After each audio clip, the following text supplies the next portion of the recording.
ప్రస్తుతం మనతో పాటు ప్రముఖ ఆధ్యాత్మికవేత్త జ్యోతిష్య వాస్తు పండితులు జేవిఎం కిరణ్ శర్మ గారు ఉన్నారు. గురువు గారితో మాట్లాడదాం. నమస్తే గురువు గారు. గురువు గారు, ఏప్రిల్ 20వ తేదీన అక్షయ తృతీయ విశిష్టత ఏంటి గురువు గారు? ఆ రోజు మనం అసలు ఏం చేయాలి? అక్షయ పుణ్య ప్రాప్తి కొరకు, అంటే పుణ్య ప్రాప్తి అక్షయంగా ఉండడానికి. ఓకే, అక్షయ పుణ్య ఫల ప్రాప్తి అని చెప్తారు. అంటే మనం పుణ్యము అంటే ఏమిటి? జపము. నువ్వు అంతా జపం చేసుకుంటే ఆ రోజు 1000 పెరుగుతుంది. అంటే ఆ రోజు కనీసం పొద్దున్నే స్నానం చేసి శుభ్రంగా భగవన్ నామస్మరణ జపం, ఓం నమో భగవతే వాసుదేవాయ, ఓం నమః శివాయ, నీకు నచ్చినటువంటి దేవత యొక్క స్తోత్రం చదువుకోవడం, తల్లిదండ్రులను పూజించిన వారికి, తల్లిదండ్రుల పాదసేవ చేసిన వారికి, ఆ రోజు వాళ్ళ కాళ్ళు కడిగిన వాళ్ళకి, పశువులకి పక్షులకి నీళ్లు ఇచ్చిన వాడికి అద్భుతమైనటువంటి ప్రయోజనం ఉంటుంది. ఈ అక్షయ తదియ అనగానే చాలా మంది వచ్చేసి బంగారం కొనండి అని చెప్పేటువంటి ఒక టాపిక్ బయటకు వచ్చేసింది. ఇది దుర్మార్గమైనటువంటి మాట. అదేంటంటే కొంతమంది దౌర్భాగ్యపు వ్యాపారస్తులు, అంటే స్వర్ణకార వ్యాపారస్తులే చెప్తారు డైరెక్ట్. భయం ఎందుకు నాకు? ఈ స్వర్ణకార వ్యాపారస్తులు చెప్పినటువంటి దౌర్భాగ్యపు మాటలు, దాని ఆ రోజు బంగారం కొంటే అక్షయం అయిపోతుంది, మీరు కొంటే మీకు 100 అవుతుంది, నేను కొంటారు అవుతున్నాం బంగారం, నాకు నెక్స్ట్ ఇయర్ కల్లా 10 తులాలు అవుతుంది అని చెప్పేసి ఆ సర్టిఫికేట్ ఇస్తారు వాళ్ళు నాకు. అంటే వాళ్ళంటారు మేడే నీతో చెడ్డి హోమం చేయించుకుంటా, నెక్స్ట్ ఇయర్ కల్లా మాకు 1 కోటి రూపాయలు వస్తాయా? 1 కోటి రూపాయల పుణ్యఫలితం వస్తుంది కనీసం. బంగారం కొంటే పుణ్యఫలితం ఎందుకు వస్తుంది నాకు? ఒక యజ్ఞము, యాగము, తపస్సు వల్ల పుణ్యప్రాప్తి కలుగుతుంది. ఆ పుణ్యప్రాప్తి వల్ల ప్రయోజనం ఉంటుంది.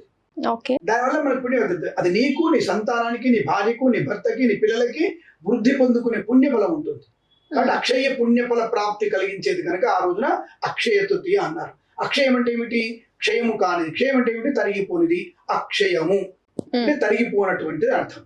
అటువంటి దాంట్లో ఏమిటి ముఖ్యం అంటే ఈ యొక్క సమయంలో మనము తప్పనిసరిగా నీటి వసతిని అందరికీ ఏర్పాటు చేయాలి. ముఖ్యంగా ఉద్దేశం ఏంటంటే, అందుకే అమ్మా సనాతన ధర్మం కంటే గొప్పది ఇంకొక ధర్మం లేదు, సనాతన ధర్మం మాత్రమే గొప్పది. అందుకే అంటారు ఈ రోజుల్లో మనము ఈ సమయంలో చెరువులు, తటాకాలు తోపించాలి. అంటే వాటి చెరువులు ఉంటాయి కదా, చెరువులు ఉంటాయి, తటాకం ఉంటది, ఇవన్నీ కూడా మనం మట్టి తీసేయాలి బట్టలు.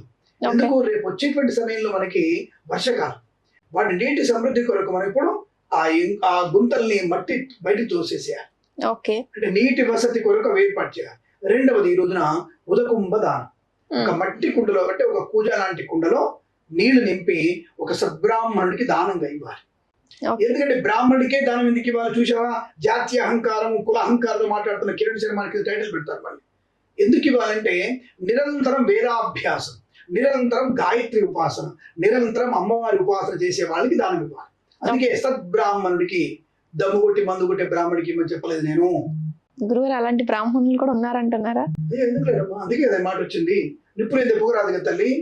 అలాంటి దౌర్భాగ్య వ్యక్తులు ఉన్నారు కాబట్టి, చీడపుల్లాంటి ఉన్నారు కాబట్టి కొంతమందికి మనం అనవసరంగా చెడ్డ మాటలు మాట్లాడే స్థాయికి వెళ్ళిపోయాం. ఈ రోజున కులమతాలు లేవురా అంటే 2000 ఏళ్ల క్రితం మమ్మల్ని తొక్కి పెట్టలేదా మీరు? మమ్మల్ని తొక్కి పెట్టారు మీరు, కాబట్టి ఇప్పుడు మీరు తొక్కి పెడతాం, మేము కూడా పూజలు చేస్తాం. చేసుకోవద్దు చెప్పారు. ఒక శుచి శుభ్రత లే, ఫస్ట్ లే, నువ్వు లే, శుచి శుభ్రతగా నువ్వు లే, ఫస్ట్ మంచిగా లేచి శుభ్రంగా లేచి దేవతారాధన చేసుకుంటూ నిరంతరం భగవన్ నామస్మరణ చేసుకుంటూ సత్కార్యంలో నువ్వు పాలు పంచుకో. సద్బ్రాహ్మణుడు నువ్వు మారుద్దని ఎవరుతున్నారు? పుట్టుకతోనే బ్రాహ్మణుడు కాలేగా, నీకు నువ్వు మార్చుకో. నీకు నువ్వు మారితే నీ యొక్క DNA మారిపోతుంది. నీ DNA వల్ల మంచి పుత్రులు అవుతారు. ఆ పుత్రులకి మంచి ప్రయోజనం కలిగేటువంటి వాక్చాతుర్యం ఏర్పడుతుంది. ఆ వాక్కు వల్ల వాళ్ళు సంస్కృతం నేర్చుకోగలుగుతారు. ఆ సంస్కృతంతో దైవారాధన చేయగలుగుతారు. ఆ దైవారాధన పరిపుష్టం అవుతుంది, నీ వంశం తరిస్తోంది. ఎవరుద్దన్నారు కాదు, మంత్రాలు చెప్పరు మాకు, ఎవరు చెప్పరని. నువ్వు ఫస్ట్ ఆఫ్ ఆల్ నువ్వు మానే, అవన్నీ నీ ఇంటి నుంచి మొత్తం మానేయాలి. నీ ఇంట్లో ఉన్నటువంటి ప్రతిదీ మాంసాహారము, మద్యపానము, ఒక పద్ధతి, ఋతువు వచ్చినప్పుడు పక్కన ఉండడము, ఇవన్నీ ధర్మశాస్త్రంలో ఉన్నాయి. అవన్నీ పాటిస్తే నువ్వు వచ్చి హాయిగా నువ్వు చేసుకో. నువ్వు ఎవరిదేవుతానని నిన్ను ఒక సుస్వరమైనటువంటి మంత్రోచ్చారణ చెయ్యి.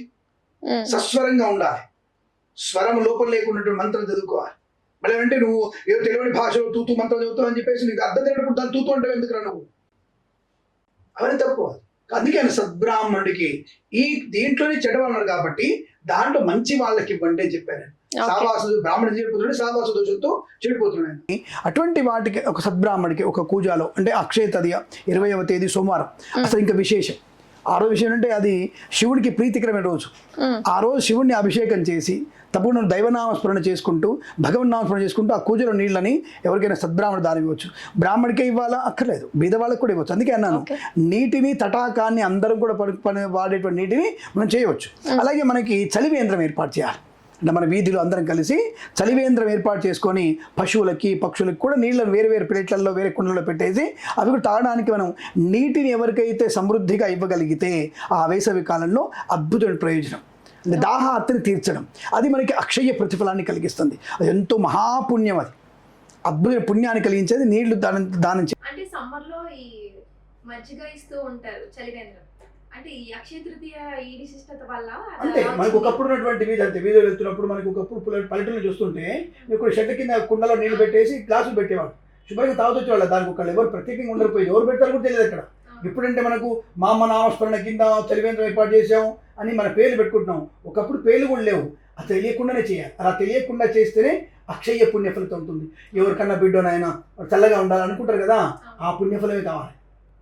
అది తెలియకుండా పరోక్షమైనటువంటి అందుకే అంటారు కుడి చేతితో దానం చేస్తే ఎడవ చేతి జరుగుతుంది అంటారు. అవన్నీ మనకి ధర్మశాస్త్రంలో సనాధర్మాలు ఇవి బాగా ఉన్నాయి. కాబట్టి అటువంటి చలివేంద్రం ఏర్పాటు చేసుకునేటువంటి ప్రక్రియకి రేపు వచ్చేటువంటి వేసవి కాలం వైశాఖ మాసం. ఇప్పుడు వైశాఖం అంటే ఉష్ణం ఎక్కువ ఉంటుంది, 47 డిగ్రీల వరకు వెళ్ళిపోతుంది ఎండ. కాబట్టి అటువంటి ఎండలో బయట తిరిగే వాళ్ళకి ఇబ్బంది లేకుండానికి ప్రతి వీధిలో ఇటువంటి చలివేంద్రాలు ఏర్పాటు చేస్తే ఎవరైతే పెట్టారో వారికి అక్షయ తృతీయ రోజు పెట్టిన వాళ్ళకి ఈ వేసవి కాలం మొత్తం నీళ్లు పెట్టిన వాళ్ళకి అద్భుతమైనటువంటి వారికి ధన కనక వస్తు వాహన విద్యా ఉద్యోగ వ్యాపారాదుల్లో అభివృద్ధి ఖచ్చితంగా ఉంటుంది. అది పుణ్యబలం.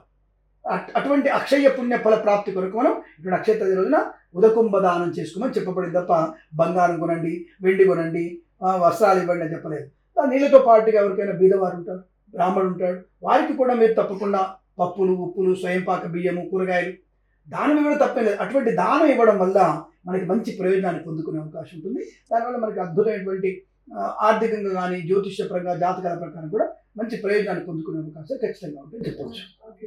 శుభం. అఖండ ఐశ్వర్యం.